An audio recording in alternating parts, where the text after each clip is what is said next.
오늘 말씀은 우리가 지난주에 이어서 계속해서 요한 1서의 말씀을 함께 나누고 있는데요. 특별히 우리가 지난주에 계속해서 요한의 교회가 공동체가 어떤 어려움들을 겪고 있는지, 특별히 교회 내부적으로 그 영지주의들 때문에 교회가 분열이 되고 있는 모습들을 함께 기억하고 또 말씀을 통하여서 배우고 나누었습니다.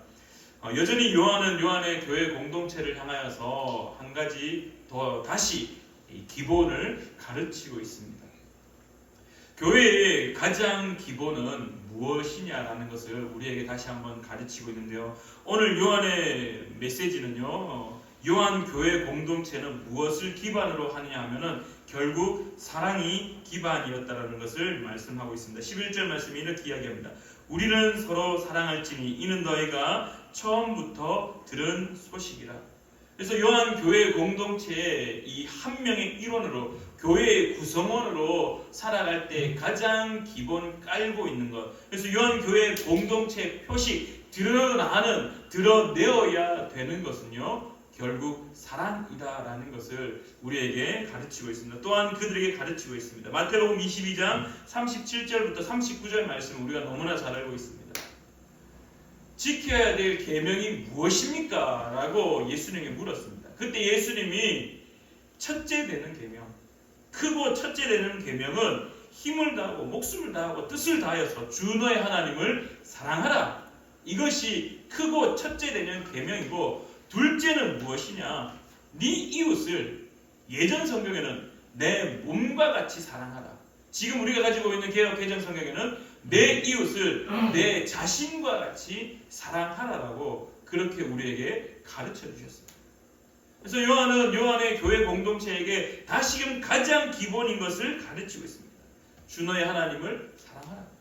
그리고 또한 그 사랑으로 하나님이 당신을 사랑했던 그 사랑, 또한 내가 하나님을 사랑한다고 고백하는 그 사랑으로 우리의 이웃을 내 자신과 같이 사랑하라라고 가르치고 있습니다. 그래서 교회, 오늘 우리 푸른나무 교회의 성도된 여러분들, 오늘 저뿐만 아니라 사랑하는 우리 푸른나무 교회 모든 성도들의 가장 근원, 가장 기본의 출발점은 또한 어디냐? 하나님의 사랑에서 시작되었고, 또한 그 사랑으로 우리가 고백하는 것으로, 하나님께 고백함과 동시에 우리의 주변에 사랑하는 성도님들과 여러분의 가정과 여러분의 직장과 여러분의 삶의 모든 터전에 살아가고 있는 이웃들에게 그 사랑을 나누는 것으로 이 교회 공동체가 세워지고 앞으로 나아갈 수 있다는 것을 가르치고 있습니다. 근데 여기에 이제 요한이 한 가지 더 첨언을 하고 있습니다. 오늘 12절 말씀에 이렇게 이야기하고 있습니다. 가인같이 하지 말라. 교회 공동체는 사랑으로, 하나님의 사랑으로 시작되었고, 그 사랑 받은 자들이 모여 하나님께 사랑을 고백하고 또한 그 사랑을 이웃에게 나누는 것이 교회 공동체인데, 근데 한 가지 기억해야 돼. 그게 무엇이냐? 가인같이 하지 말아야 한다. 도대체 가인이 어떻게 했길래 요한은 가인같이 하지 말라라고 했을까? 여러분의 기억 속에, 여러분의 이미지 속에 이 가인은 어떠한 사람입니까?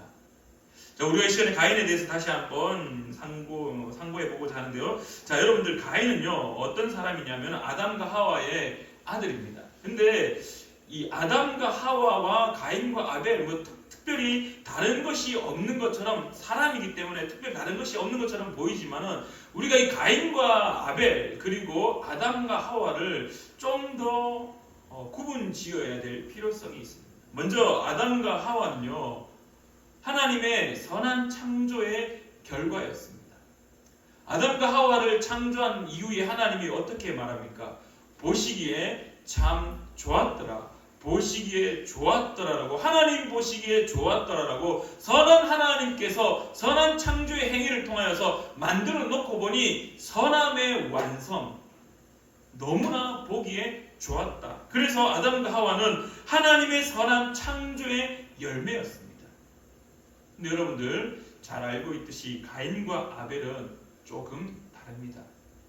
왜냐하면은 아담과 하와는 하나님의 창조의 선한 창조의 열매였지만은 아담과 하와가 어떻게 합니까? 그들의 어떤 자유의지로 그들의 선택권으로 동산 중앙에 있는 나무의 선악과를 소위 말하는 선악과를 다 먹게 됩니다. 그러면서 아담과 하와는 이제 어떻게 되냐면은 죄라는 것을 알게 되었고 죄라는 것에 영향을 받게 되었다는 겁니다. 이 뱀, 이 죄, 이 사탄, 이 마귀의 영향을 받게 되어버렸다는 겁니다. 그래서 소위 우리는 그것을 어떻게 하느냐? 죄 아래에 있다. 바울 같은 경우는 죄의 사슬에 매여 있다라고 이야기합니다.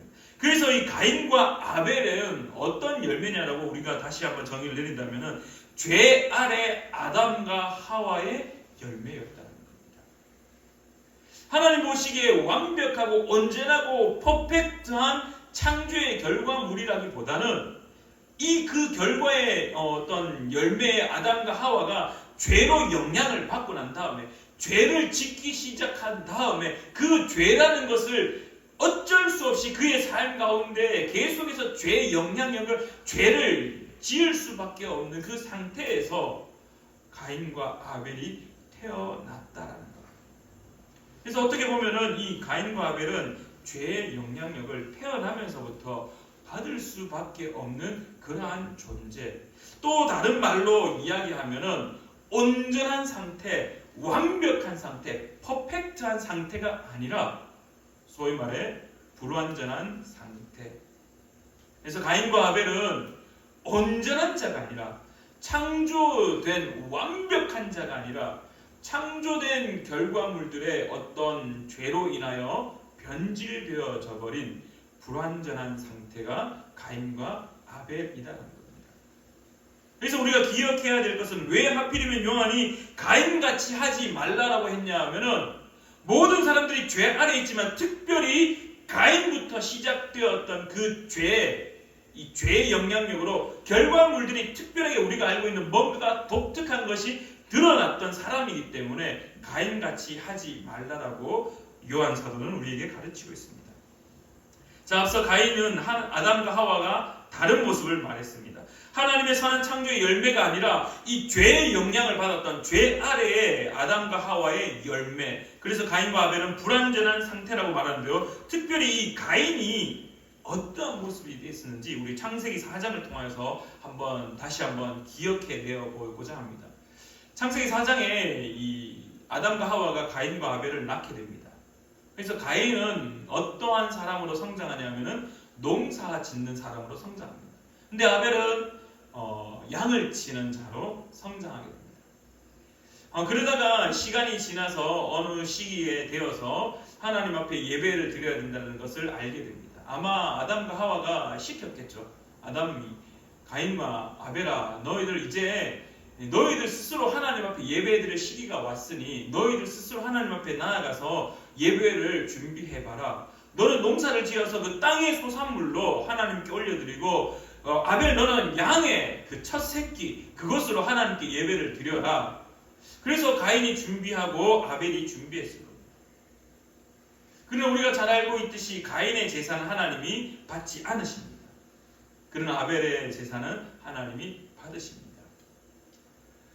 혹자는 여기에서 이 가인의 제사는 왜 받지 않으시고 아벨의 제사는 왜 받으셨는가의 그 기준을 양의 새끼, 양을 잡아서 양의 피를 그 기름을 하나님께 드렸기 때문이고 이 가인은 땅의 소산물을 드렸기 때문에 하나님은 양의 새끼, 양을 받았다라는 그러한 말을 하는데요.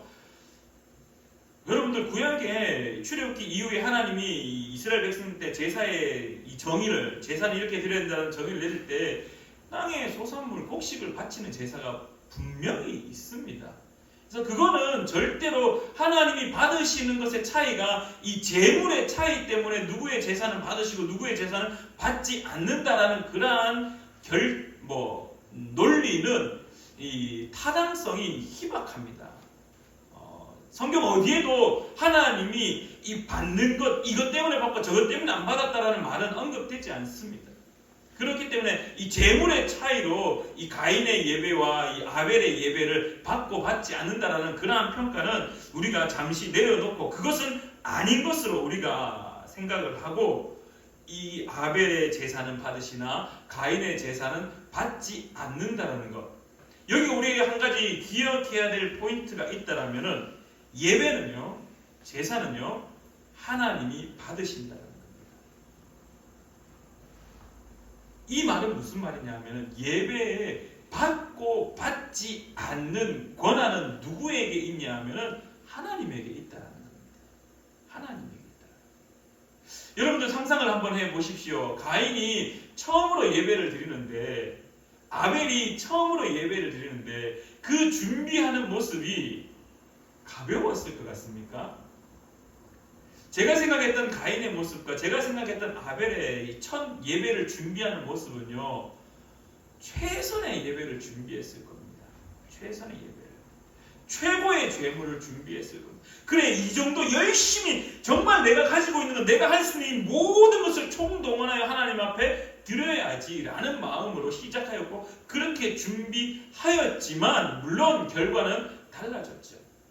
그러나 그 준비했던 가인과 아벨의 모습은 제가 아무리 성경을 읽어봐도 가인이 형편없이 준비했다, 아벨은 최선을 다해서 준비했다. 저는 제가 성경을 읽고 깨달았던, 감동되었던, 그렇게 받아들였던, 아무리 주석을 찾아보아도 그런 의미의 해석은 희박합니다. 그렇다라는 것은 가인과 아벨이 아담의 지도하에 최선의 예배를 준비했을 것이다. 근데 하나님이 받지 않았다라는 것은, 또한 누구의 제사는 받았다라는 것은 받는 것과 받지 않는 그 모든 행위의 주체자는 하나님이시다라는 것. 자, 오늘 우리가 드리는 이 예배도 우리가 정말 최선을 다해서 하나님 앞에 예배드립니다. 정말 열심히 하나님 앞에 예배드립니다. 열정을 다해 하나님 앞에 드립니다. 받으실 수도 있고 받지 않으실 수도 있다라는 것. 우리는 받으시기를 희망하죠. 그러나 하나님의 입장에서는 하나님이 예배를 받으실 수도 있고 받지 않으실 수도 있다는 것. 왜? 하나님이 예배의 주인이시기에, 하나님이 예배를 받으시는 그 주인의 자리에 앉으셨기 때문에, 다만 우리가 희망한다는 것은, 다만 우리가 소망하는 것은 하나님이 받으실 것에 대해서 희망하고 소망한다라는 것입니다. 자, 그런데 문제가 이제 발생합니다. 가인이 예배를 드렸는데 예배 그 제사를 하나님이 받지 않으셨습니다. 근데 여기서 무엇이 문제가 되냐 하면은, 가인이 어떻게 드리냐 하면은 창세기 4장에 이렇게 이야기합니다. 몹시 분을 내었다라고 성경은 기록합니다. 가인이 제사를 드린 이후에 창세기 4장 말씀에 가인과 그의 제물은 받지 아니하신지라 가인이 몹시 분하여 안색이 변하니. 예배를 받으시는 분은 하나님이신데 왜 가인이 그 예배를 하나님이 받지 않는 것 때문에, 아벨이 받는 것 때문에 왜 분을 내었을까? 쉽게 말하면요, 가인은 지금 자신이 드렸던 예배의 주인이 되어 있었다는 거예요. 그러니까 이 예배가 지금 어떻게 이루어졌냐면은 하나님 위주로, 하나님을 만족해 하는 예배가 아니라 내 위주로, 자기 위주로, 자기의 만족이 채워지는 예배로 만들어져 버렸다라는 겁니다. 그래, 이만하면 됐지. 그래, 이렇게 하면은 뭐 이 정도 하면은 하나님이 받으시겠지. 그래, 이렇게 내가 최선을 다했으니까 하나님이 받으시겠지. 하나님이 받으실 거야. 아니, 하나님이 받으셔야 돼. 스스로 하나님이 받으셔야 된다는 것을 결정지어버린 겁니다. 그러니까 하나님이 받지 않는 그 모습 때문에 화가 내고 안색이 변해버린 겁니다. 여러분들이 오늘 주일 예배에 처소에 나와서 예배를 드리고 열심히 다 했습니다. 근데 누구는 막 하나님이 예배를 받으시는 것이 눈에 막 보여지는데 나는 아무런 것이 없다? 내가 이만큼 열심히 준비했는데 하나님 어떻게 내 예배는 받지 않으십니까? 내가 이렇게 열심히 최선을 다했는데 하나님은 왜 아무런 반응이 없으십니까? 이것은요, 내 위주, 내가 예배의 주인이 되었고, 내가 예배의 타이틀을 준비하고, 내가 예배에 만족하려고, 내가 그 예배를 어떻게 해보려고 하고 있는 자기 위주의 편향. 세상 사람들도 그런 거 가지고 있습니다. 내 위주. 잘 되면은 내 탓이요, 못 되면은 네 탓이라는 거. 오늘 가인에게 있어서 이러한 모습이 드러났다는 겁니다. 결국 하나님을 향한 제사, 하나님을 사랑하는 모습이 잘못된 자기 위주, 자기 만족으로 드러났다는 겁니다. 그래서 먼저 요한은 교회 공동체를 향하여 가인같이 하지 말라. 무엇을 하지 말라? 예배를 드리는데, 교회는 사랑이, 하나님의 사랑이 근원인데 그 하나님의 사랑을 받은 자가 하나님 앞에 하나님 사랑합니다라고 고백할 때, 그래 이만큼 했으면 됐지, 내가 이렇게 했는데 나 위주의 예배, 나 만족의 예배, 그거 하지 말라고 오늘 성경은 우리에게 가르치고 있다는. 가인이 이렇게 자기 위주로 계속해서 할 때 하나님은 참 위대하신 분입니다. 그런 가인에게 다시 오셔서 가인에게 말씀하십니다. 가인아, 네가 분하여 함은 어찌 됨이며 안색이 변함은 어찌 됨이냐.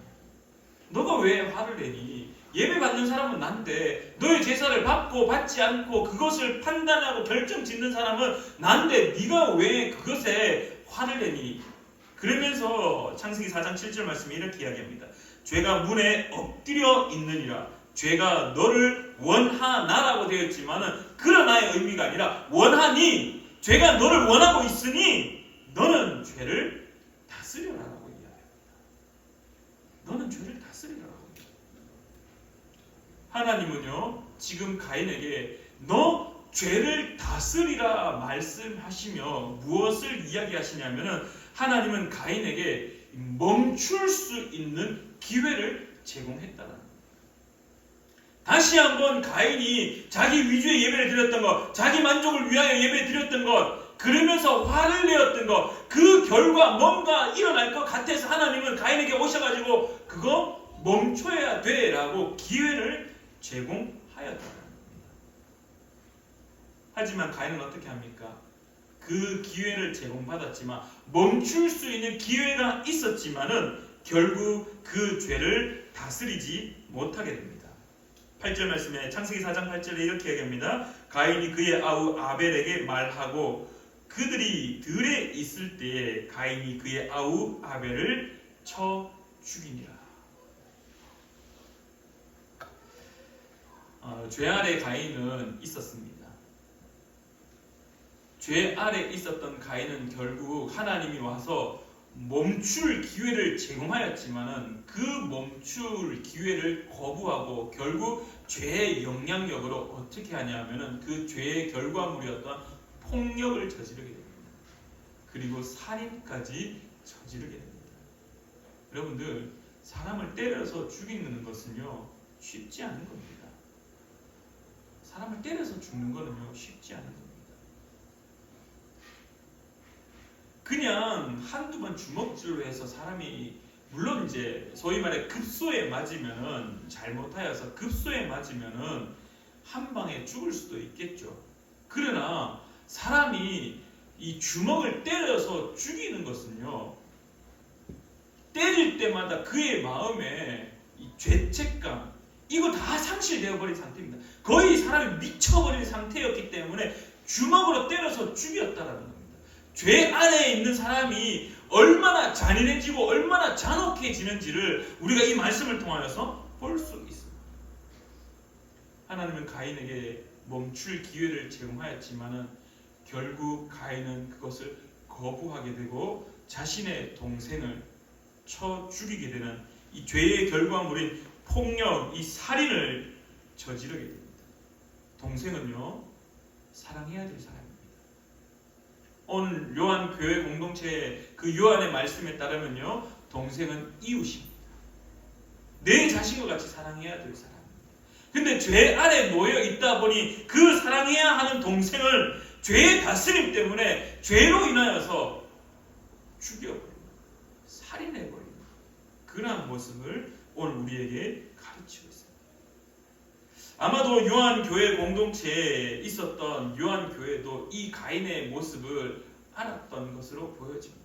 그래서 요한은 교회 공동체를 향하여서 교회는 사랑이 근원인데, 교회는 사랑이 딱 기반으로 그 사랑으로 이루어져야 하는데 가인같이 하지 말라. 그 첫 번째 모습은 예배, 하나님 앞에 우리의 사랑을 고백할 때 네 만족이 되어서는 안 되는 거야. 너 위주로 고백하는 거 그거 잘못된 거야. 너는 너가 할 수 있는 그 최선의 모습으로 계속해서 고백하는 것으로 끝나야.